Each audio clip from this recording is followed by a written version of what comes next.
법원이 30시간이 넘는 정말 말 그대로 장고 끝에 윤석열 대통령 체포영장을 발부했습니다.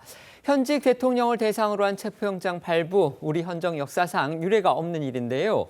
그 후폭풍 가늠하기조차 어려운 그런 상황입니다.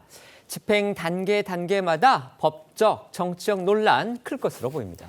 네, 저희도 어제 전해드린 대로 이 공수처와 경찰 그리고 국방부로 꾸려진 공조수사본부는 어제 0시쯤 이 서울 서부 지방법원에 윤 대통령에 대한 체포와 또 수색 영장을 청구를 했습니다.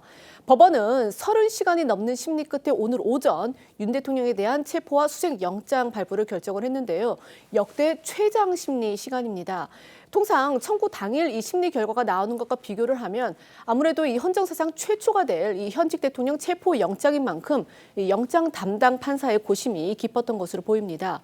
무엇보다 오늘 그 영장 발부는 앞서 이 공조본의 출석 요구를 윤 대통령이 3차례에 걸쳐서 불응한 것이 영향을 미쳤을 것이다라는 분석이 나오고 있고요.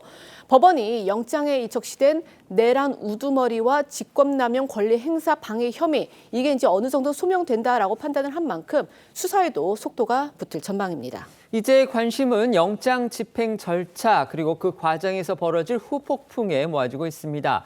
공조본 언제쯤 영장 집행에 나설지, 윤 대통령 측은 여기에 또 순순히 응할지 이목이 집중되고 있습니다. 네, 체포영장의 유효 기간은 발부일로부터 7일, 그러니까 다음 달 6일까지입니다. 이 통상적인 체포영장 집행 절차대로라면 피의자에게 체포 이유, 그리고 변호인 선임, 진술 거부권 안내 등 이른바 미란다 원칙을 고지한 후에 이 수갑을 채우고 수사 차량을 이용해서 인치 장소로 이동하게 됩니다.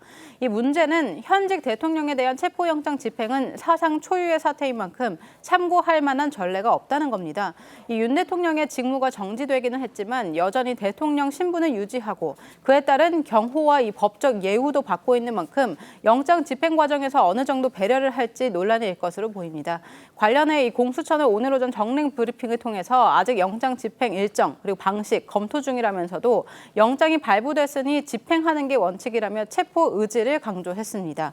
윤 대통령 신병을 확보하면 인치 장소는 공수처 또는 이 체포지 인근 경찰서가 되고 구금 장소는 서울구치소가 될 것 같다고 밝혔습니다. 일각에서는 이 현직 대통령인 만큼 경호처 그리고 영장 집행 과정에 대해 사전 조율이 이루어질 것이라 이렇게 관측도 나왔었는데요. 이 공수처는 통상 경호처 그리고 경호처와 이 사전 일정을 조율하지 않는다면서 이 같은 관측에 선을 그었습니다. 또 통상적으로는 체포영장 발부 후에 최장 48시간 동안 강제 조사가 가능하고 그 이후에는 구속영장 청구 수순을 밟거나 아니면 풀어줘야 하는데요. 앞서 오동은 공수처장이 이 내란죄에 대해선 구속 수사를 원칙으로 한다 이런 입장을 내놨던 만큼 공수처 윤 대통령에 대한 구속영장 청구 가능성이 높아 보입니다.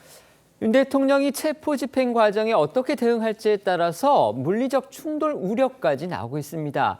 윤 대통령 측 그리고 대통령 경호처가 지금까지는 압수수색을 비롯한 이 강제 수사 절차를 모두 거부해 왔었기 때문에 영장 집행 역시도 순순히 응하지 않을 가능성이 크다 이런 관측이 나오고 있는 겁니다. 네, 윤 대통령 측은 이 체포와 수색 영장 발부 즉시 이 변호인단 입장문을 통해서 이 체포영장 발부가 놀랍고 도저히 받아들이기 어렵다라는 반응을 내놨습니다.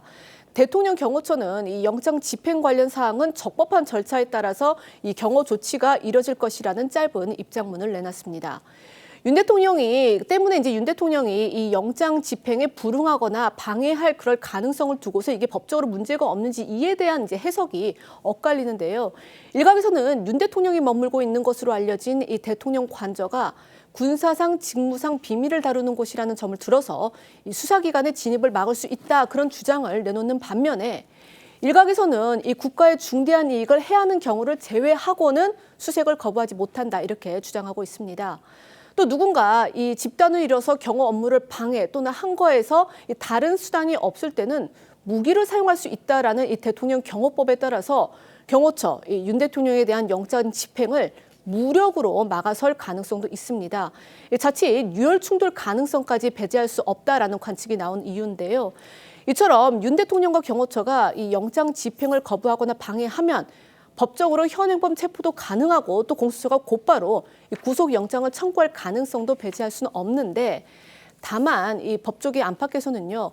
윤 대통령이 27년을 검사로 근무했던 만큼 영장 집행에 불응해 이 물리적 충돌 상황까지 연출되는 상황, 이것만은 좀 피하지 않겠느냐라는 관측도 나오고 있습니다. 체포영장 발부가 적법하다 이걸 전제로 한다면 윤 대통령 입장에서 선택할 수 있는 길 결국 자진 출두 형식으로 조사에 임하거나 끝까지 체포영장 집행을 거부하면서 버티거나 두 가지 선택지가 있을 겁니다. 그런데 지금 방금 들어온 속보에 보면은요, 윤석열 대통령 측에서는 이것과 함께 지금 법적 조치도 취하고 나섰습니다. 윤갑근 변호사가 언론에 공개한 내용인데요. 체포영장에 대해서 헌법재판소에 권한쟁의 심판 그리고 체포영장의 효력정지 가처분 신청을 낼 거다 이렇게 밝혔습니다. 여기서 권한쟁의 심판이라는 건 결국 대통령직으로서 공수처 그러니까 정부의 조치에 대한 권한을 한번 따져보겠다 이런 취지인 것 같습니다.